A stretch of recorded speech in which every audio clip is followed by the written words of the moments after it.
Dan hari ini kita sudah kedatangan tamu spesial. Assalamualaikum. Waalaikumsalam.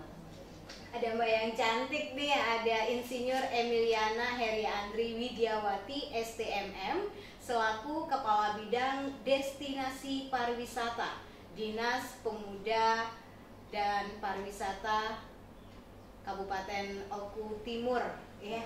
Oke, Mbak Emil, ya biasa dipanggil Mbak Emil. Iya. Baik, Mbak Emil, terima kasih sudah berkenan hadir ke studio Oku TV pada hari ini untuk kita ajak bincang-bincang dalam program kami di Bicara Sudut Pandang.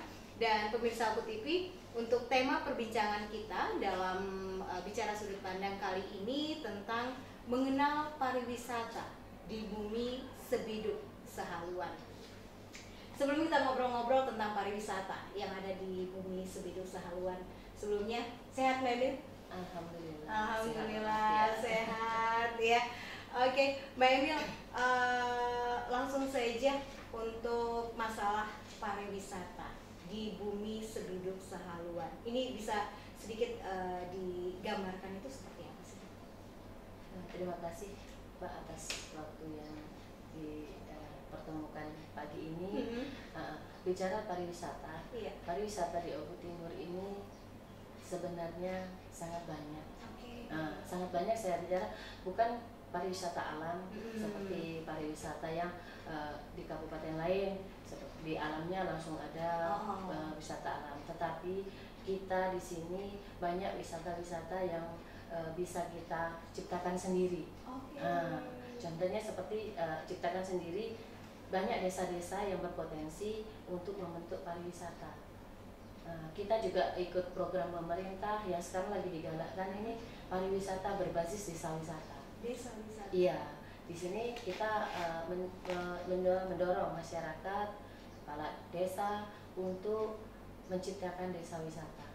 Karena apa? Desa wisata itulah yang nanti akan membangkitkan ekonomi kreatif masyarakat. Secara tidak langsung kita memajukan UMKM, membangkitkan UMKM. Bagaimana kita mengenalkan desa kita dengan potensi yang ada. Kita gali dengan potensi yang ada punya kita.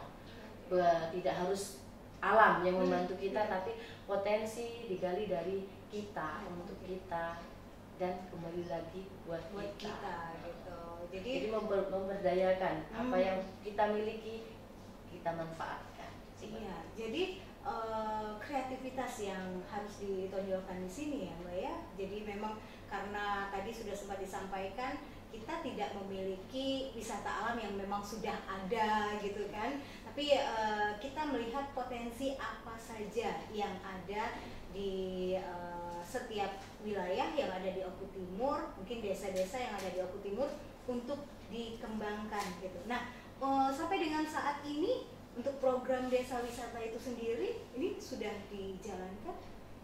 Alhamdulillah, di Kabupaten Oku Timur sudah terbentuk 5 desa. 5 desa. 5 desa wisata, dengan desa wisata yang pertama adalah Desa Purwosari. Itu ada di Kecamatan Blitar 2.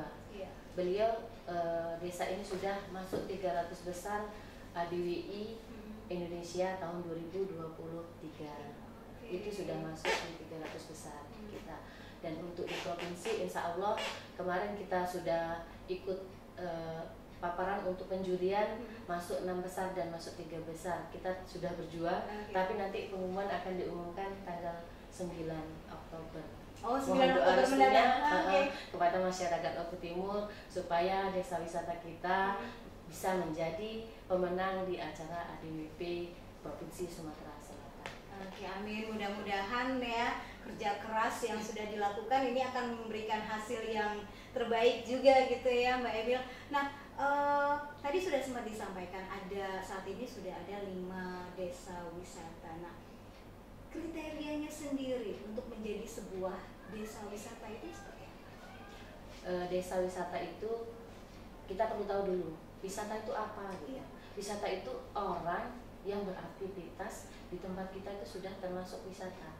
Karena orang harus ada tempat wisata yang bagus nih baru dia wisata. Tidak seperti itu. Jadi ada 3 hal. Wisata itu datang, itu apa yang mereka lihat, dan datang dia bisa melakukan apa di situ. Terus yang ketiga, yang terakhir, mereka bisa bawa apa sih dari sana. Nah, karena apa, wisata itu ada sabta pesonanya, yaitu yang pertama dia harus unik, bersih, rapi, indah, kenangan. Jadi mereka harus apa, keindahan menjadi kenangan. Terus ekonomi kreatif, apa yang bisa mereka beli di situ bisa jadi kenangan mereka. Jadi untuk kedepannya itulah cara promosi secara tidak langsung yang kita dapat dari pengunjung yang datang. Nah, seperti itu. Ketika kita sudah datang, oh di sana enak loh, kita bisa melakukan aktivitas ini. Seperti di desa wisata Karangmanik, di situ ada kreativitas batik. Kita bisa membatik di situ. Masyarakat Oku Timur kalau mau beli batik, kenapa harus ke Jawa? Gitu. Kita punya batik Sekar Tanjung di desa wisata Karangmanik, seperti itu. Kita mau wisata yang religius gitu, kita ada loh desa Dharma Buana. Di sana desa wisata miniaturnya Bali. Kita nggak usah jauh-jauh ke Bali. Oh iya, nggak perlu jauh. Keren banget. Kalau kita ke sana Mbak, keren banget itu wisata. Gitu. Terus kalau kita mau ke Waterpoo, kita mau ke kebun buah, kita nggak usah ke Bogor jauh-jauh. Di desa wisata Sri Bantolo ada. Di sana ada Waterpoo, ada terowongan Mina, kecil-kecilnya gitu kan, terowongan Mina. Nanti terus di belakangnya ada kebun buah di situ, kebun kelengkeng, buah-buah itu ada di sana. Semacam agrowisata seperti itu. Baik, jadi betul-betul sebenarnya sangat banyak sekali ya potensi-potensi wisata yang ada di Oku Timur ini gitu. Sangat banyak. Kalau kita gali, kuncinya apa? Kita ini kurang promosi. Nah itu kendalanya, benar. Jadi kendalanya di situ, gitu ya. Kurangnya promosi sehingga masyarakat Oku Timur sendiri bahkan tidak tahu kalau punya tempat-tempat wisata gitu, bagaimana mau menceritakan ke orang-orang luar gitu ya. Tapi setelah berjalan untuk 5 desa wisata ini sudah cukup banyakkah yang mengetahui untuk di luar dari Oku Timur? Alhamdulillah, kita dari tahun ke tahun desa wisata ini sudah meningkat pengunjungnya. Terutama untuk desa pertama di desa Purwosari itu bisa mencapai 15.000 pengunjung. Iya, baik. Tahunnya. Jadi kenaikan itu sangat signifikan dibandingkan dengan tahun-tahun sebelumnya, sebelum kita bina sebagai desa wisata. Desa wisata. Iya, karena desa wisata benar-benar menjadi ajang promosi desa. Maka dari itu yang punya potensi mari kita promosikan, mari kita kembangkan bersama-sama supaya kita bisa berwisata di Oku Timur. Oke, tidak perlu jauh-jauh lah ya. Misalnya tadi mau beli batik harus ke Jawa, atau mau melihat miniaturnya Bali gitu kan, di sini juga sudah ada. Baik, nah Mbak Emil, ini mungkin salah satu program yang dilakukan oleh Disporapar ya untuk membuat tempat-tempat wisata, mengajak untuk masyarakat Oku Timur berwisata sendiri di wilayah kita, di daerah kita, berwisata di bumi Sebuduk Sahaluan. Nah, selain dari program desa-desa wisata, apa lagi yang dilakukan gitu oleh Disporapar untuk meningkatkan pariwisata yang ada di Oku Timur ini? Alhamdulillah, kita sektor pariwisata sekarang dapat dukungan penuh dari Bapak Bupati dan Ibu Bupati juga sangat-sangat mendukung program kita. Jadi beliau memberikan program untuk pembinaan, pendampingan serta perencanaan untuk desa wisata itu. Jadi kedepannya nanti akan terbentuk kawasan strategis pariwisata yang berbasis desa wisata. Seperti itu. Jadi ini sebagai salah satu contohnya untuk di Kecamatan Blitar 2 sudah terbentuk 5 desa wisata. Jadi di sana nanti akan dijadikan kawasan pariwisata berbasis desa wisata. Jadi nanti ada paket pariwisata. Ada paket pariwisata yang bisa berkunjung ke sana gitu ya. Jadi berkeliling di itu ya. Iya. Dari pemerintah kabupaten kota sendiri juga membantu untuk pembuatan DED-nya, perencanaan untuk desa wisata itu ke depan, kawasan itu ke depannya dibantu oleh Pemkab. Oke, baik. Nah, Mbak Emil, ini bisa juga dengan mengajak para pelajar ya, barangkali mungkin nanti bekerja sama dengan dinas pendidikan untuk ada edukasinya di desa-desa wisata tersebut. Betul, itu yang sangat menarik untuk kita programkan ke depan, kerjasama dengan dinas pendidikan. Karena ada satu desa wisata juga yang baru kita bentuk, walaupun belum launching ya, nanti di lokasi yang kemarin dijadikan lokasi KTNA, mungkin bisa kedepannya kita garap untuk wisata edukasi. Iya. Nah, di sana kan lengkap, ada wisata perkebunan, ada perikanan, ada terus peternakan, nanti di belakangnya akan dibentuk juga peternakan. Dan untuk pengelolaan desa wisata kan tidak harus dari desa itu sendiri. Nanti kan ada kelompok sadar wisata, ataupun kalau itu dari KTNA, nanti dari orang KTNA bekerja sama dengan orang desa, pengelolaannya tidak harus kita.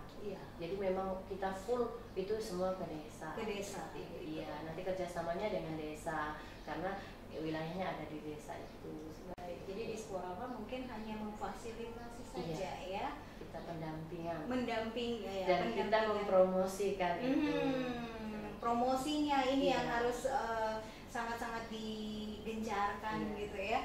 Baik, pemirsa Oku TV, jadi memang sangat menarik ya bahwa wisata tidak hanya tempat-tempat yang memang sudah ada wisata-wisata alam, tetapi wisata-wisata buatan seperti desa wisata yang potensi-potensi wisatanya bisa digali gitu Mbak Emilia, dan bisa dipromosikan sehingga tidak hanya masyarakat lokal tapi juga di luar daerah tersebut juga bisa datang dan tergerak hati gitu ya untuk berkunjung melihat apa sih sebenarnya, kenapa sih banyak sekali orang yang datang ke sana gitu. Jadi ada rasa pengen tahu gitu ya, penasaran kenapa dengan adanya desa itu.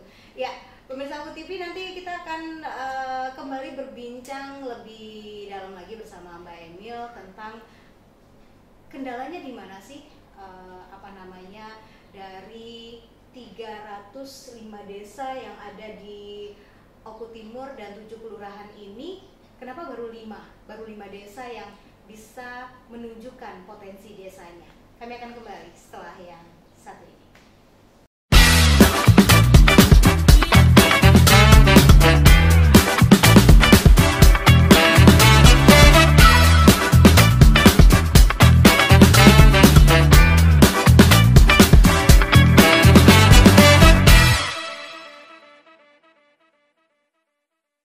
Pemirsa Oku TV, balik lagi bersama saya Sri Agustati dan Mbak Emil dari Disporavar ya. Tadi kita sudah sempat berbincang-bincang ini mengenai 5 desa yang ada di Kecamatan Belitang 2 yang saat ini sudah menjadi desa wisata.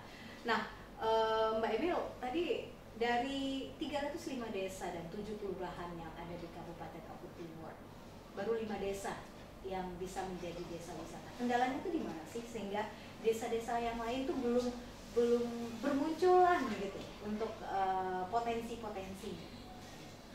Terima kasih. Dalam kesempatan ini mungkin sebagai ajang juga untuk ajakan kepada kepala desa, seluruh kepala desa yang ada di Kabupaten Oku Timur. Kalian itu sebenarnya punya potensi yang besar. Cuman apa? Kita kurang dipromosikan. Kadang kita sendiri aja belum tahu bagaimana orang lain mau mengenal kita gitu. Sekarang ini ada sarana promosi yang bisa kita manfaatkan, dan ini juga sudah selain di Kecamatan Belitang 2 ada 5 desa: Desa Purwosari, Desa Karangmani, Desa Dharma Buana, Desa Sri Bantolo, dan Desa Sumberjaya. Itu ada 5 desa. Dan ada di kecamatan lain sekarang, di Kecamatan Madang Suku 2 itu Desa Harjomulyo, dan persiapan untuk desa wisata Desa Jayabakti. Jadi alhamdulillah dalam 2 tahun terakhir ini desa desa wisata mulai bermunculan di Oku Iya. Timur, walaupun step by step ya. Ya, step by step. Jadi agak perlahan merayap mungkin ya, Iya. untuk prosesnya, tapi paling tidak desa-desa tersebut sudah melihat potensi wilayah mereka masing-masing gitu ya. Betul. Jadi tanpa kita promosikan, orang lain tidak akan tahu kalau kita punya potensi. Jadi untuk desa-desa lainnya, ayo sama-sama kita gali potensi yang ada di diri kita promosikan. Kita bisa melalui aplikasi Giwang. Nanti aplikasi Giwang itu bisa melalui Dispora Park. Jadi kepala desa silahkan mengirimkan potensi-potensi yang ada di desanya, nanti akan disampaikan ke Dinas Pariwisata, dan di sana kita masukkan di aplikasi Giwang. Dan Oku Timur sendiri punya booklet pariwisata sebenarnya. Ya, bisa diakses oleh seluruh masyarakat, jadi tahu keberadaan, oh di Oku Timur nih ada ini. Kalau kita tidak memasukkan datanya, desanya tidak tahu, ketahuan kalau di situ ada potensi yang bagus. Nah, untuk aplikasi Giwang sendiri ini sudah berapa lama? Aplikasi Giwang ini punya provinsi Sumatera Selatan, sudah 2 tahun berjalan. Sudah 2 tahun berjalan. Jadi kita untuk kebudayaan, untuk pariwisata, semua kita masukkan ke situ. Seluruh data yang masuk di Dispora Park langsung kita teruskan untuk di aplikasi Giwang. Jadi itu skalanya sudah internasional, bisa semua mengakses ke situ. Oke, jadi kalau misalnya disebut Kabupaten Ogan Komering Ulu Timur, muncul data-data untuk desa wisata-wisata ini yang ada di Oku Timur. Iya. Budaya dan wisata. Dari wisata kuliner, dari wisata alam, dari kebudayaan, rumah makan sampai ke hotel ada semua di situ. Bukan pariwisata. Baik, iya. Nah, Mbak Nyu, kalau tadi di kawasan Blitar, untuk ibu kota kabupaten sendiri, Martapura, ini apa sih sebenarnya potensi yang bisa kita gali untuk dikembangkan? Kita di sini ada potensi untuk wilayah Martapura dan sekitarnya. Kita sebenarnya ada Villa Masin. Villa Masin itu sangat indah. Ini sudah menjadi perencanaan Dinas Pariwisata dan stakeholder terkait untuk bagaimana kita mempromosikan untuk Villa Masin itu sebagai tempat wisata yang sangat indah. Sebenarnya sangat langka. Betul. Ada pemandian air panas. Ada pemandian air panas di sana. Jadi sudah kita arahkan untuk dijadikan tempat wisata, pengembangan wisata di sana. Dan untuk wilayah Martapura sendiri, di desa Kelomongan juga ada potensi wisata. Kita juga sudah komunikasi dengan kades setempat, akan kita jadikan desa wisata ke depannya. Iya. Gitu. Jadi masih dalam tahap gitu ya, tahap untuk perencanaan desa wisata gitu ya, untuk kawasan Martapura, ibu kota kabupaten gitu. Oke, baik. Nah, Mbak Emil, mungkin yang terakhir dari bincang-bincang kita, ada sedikit himbauan yang ingin disampaikan buat masyarakat Oku Timur maupun juga masyarakat di luar yang mungkin saat ini tengah menyaksikan tayangan kita. Pesan dan pesannya untuk Oku Timur di bidang pariwisata, kita itu menjadi pelaku pariwisata dari kita, oleh kita, dan untuk kita. Ya, misalnya apa yang harus kita lakukan? Kita menjadi pemakai dulu dari hasil apa yang dimiliki oleh kita. Bagaimana kita mau menyuruh orang lain untuk pakai produk kita kalau kita sendiri nggak pakai produknya? Seperti itu. Gimana kita mau nyuruh orang lain berwisata ke tempat kita kalau kita tidak berwisata ke tempat sendiri? Seperti itu. Dan ada 3 hal pariwisata yang harus diingat lagi, yaitu apa yang bisa dilihat, apa yang bisa dilakukan, dan apa yang bisa dibawa pulang. Nah, untuk pelaku pariwisata itu 3 hal yang harus kita ingat dan kita kembangkan.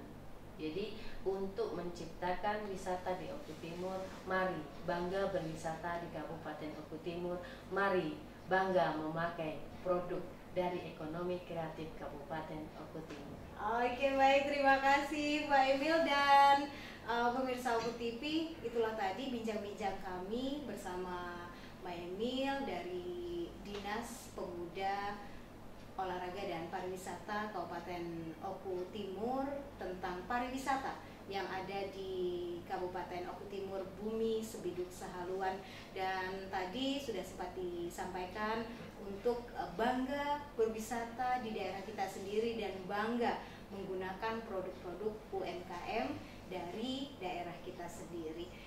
Inilah akhir dari bincang-bincang kita dalam Bicara Sudut Pandang untuk hari ini. Saya Sri Gustati, saya Emiliana, mengucapkan terima kasih dan kami akhiri. Wassalamualaikum warahmatullahi wabarakatuh. Waalaikumsalam warahmatullahi wabarakatuh.